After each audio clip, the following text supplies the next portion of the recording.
We're here today to talk a little bit about how Mountain Parks supports its community and the organizations that we help with our member contributions. And so, what I'd like to do is, I have three guests with me today. I'd like to allow them to introduce themselves and tell us a little bit about the organization that they represent. I'm Megan Ledin, Executive Director of the Grand Foundation.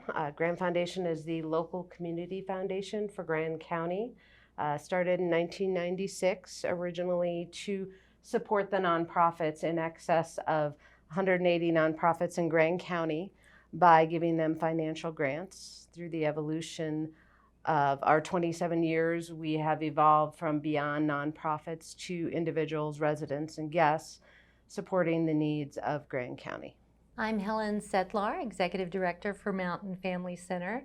We've been serving the community for 42 years, and we are recognized as a family resource center. We primarily help underserved, lower-income households and address basic needs and offer services for rent, utility, food insecurity, and a wide variety of other services, including Grand Senior Transportation. I'm Liz McIntyre. I'm a director on the board of Mountain Parks Electric and the board liaison to the Green Power Program. The Green Power Program supports local renewable energy installations. And in 2011, a decision was made to keep funds that members donated within Mountain Parks territory to support local projects. I think that we can all agree that our service territory has seen some interesting things over 2020. It was a very unique year with the pandemic and with the wildfires. And just want to talk a little bit about how that affected the work that you guys do in helping our communities. So for Mountain Family Center, March of 2020 changed everything. We stopped in our tracks and redirected all services to focus on food security as well as housing and utility support. Compared to the year before, our numbers between those three programs, utilities, housing, and food, ranged from 100 to 300% increases from the year before. Our budget had been mapped out to hit around $1.2 million for 2020. We came in at $2.2 million. Fortunately, the community and funders like Mountain Parks Electric provided the financial means for us to continue to serve and keep people housed and fed. I think in March for the Green Power Program, everything just stopped. And we weren't really sure if projects would get done, if contributions would continue to come in. And yet they did. And 20 projects were completed. It was an interesting year. I think we all can reflect upon the lessons we've learned over the last year. 2020 took on a whole new life for the Grand Foundation. With COVID and the Williams Fork Fire and East Troublesome Fire, our funding grew exponentially in the realm of over 500%. We took on 3 COVID emergency assistance funds, and with the assistance of Mountain Parks Electric, we actually created a small business relief fund. Between March and June, we didn't know how we were going to pay for all the groceries that we needed or to continue to support the rent and utility assistance. And that's when Mark called and was like, how can we help? And I was just like, I don't know how we're going to pay for all these groceries. And he's like, Mountain Parks Electric is here. We're going to send you some money. And so that immediately took the pressure off of us so that we could just serve the community and do our work, knowing that Mountain Parks Electric, through their roundup dollars and their other foundation dollars that they have set aside, were able to come to the table and help us. Within our service territory, most people see us as their electric provider. But we go way beyond that, because one of the cooperative principles is community. And whether it's our members that are making voluntary contributions to the Green Fund or to the Operation Roundup, or the Education Fund, which is funded by unclaimed capital credits. All of the work that we do, it goes to the communities, and it does not affect electric rates at all.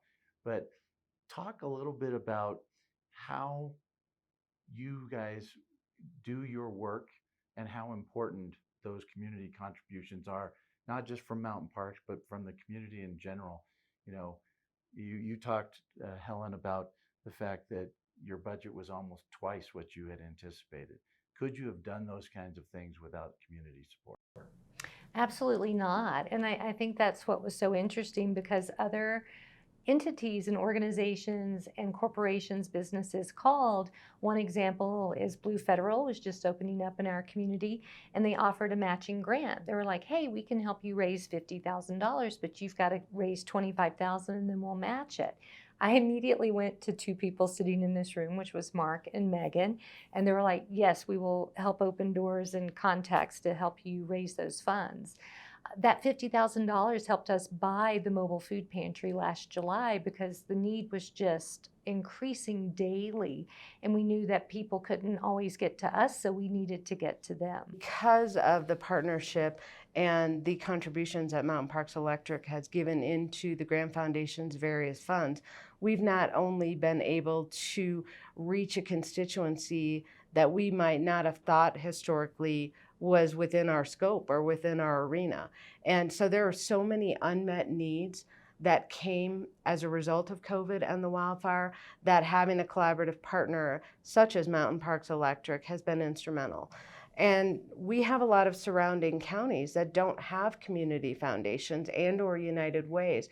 And without that collaboration, whether it be in partnership or financial support from Mountain Parks Electric, and honestly, Tri-State Generation was a part of that as well, we wouldn't have reached out to necessarily to Jackson County. We wouldn't have thought it was within our scope. So because of that partnership, we have broadened our horizons. We're able to help and support more people, more businesses, keep our local workforce here. I can't tell you how instrumental that Small Business Assistance Fund was, not only to Grand County, but to Jackson County. Businesses were able to stay open because of your support and contributions into that program. 3 years ago, in 2018, we embarked on a capital campaign to improve our location where we were here in Granby, to make sure that we could handle services as they continued to grow within the community, having no idea what 2020 would turn into. But if we'd not had that infrastructure and that support from the community and representatives from businesses like Mountain Parks Electric or our community foundation, we would not have been prepared to come to the table and to come to the community's aid.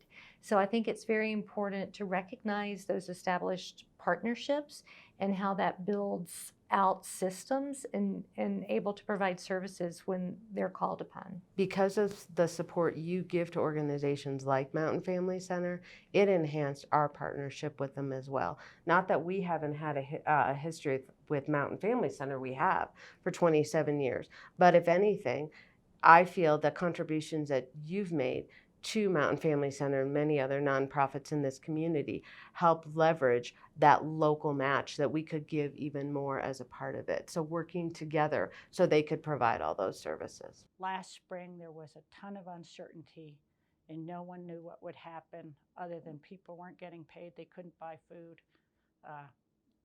They couldn't pay rent. But there wasn't really any sort of like, well, how do we get out of this? And I felt like the staff of Mountain Parks, the contributions from our members, the Fund of Unclaimed Capital Credits let Mountain Parks really step in during those first few months and provide resources quickly that wouldn't have been available through other means, through government funding or whatever. It's just like we could act, and we did. And I thank the members' generosity for that. Having that immediate cash flow is key. And you guys were, the moment you committed it as a board, as an organization, to have that turnaround, to have that cash to purchase that food, or to give money out to those businesses to help with rent, mortgage, utility assistance was huge. Right. So I think having the foresight of those Roundup, the Operation Roundup dollars, and as well as the other funding opportunities that the board and the organization has created really served our communities well. Would like to thank all of our guests for today, coming in and talking to us about what it means to the community, the contributions, voluntary contributions of our members. And also want to thank our members, because they're the ones that really drive these programs. They're the ones that make the difference. And frequently, I think we think of it as I have to give $100 or $200.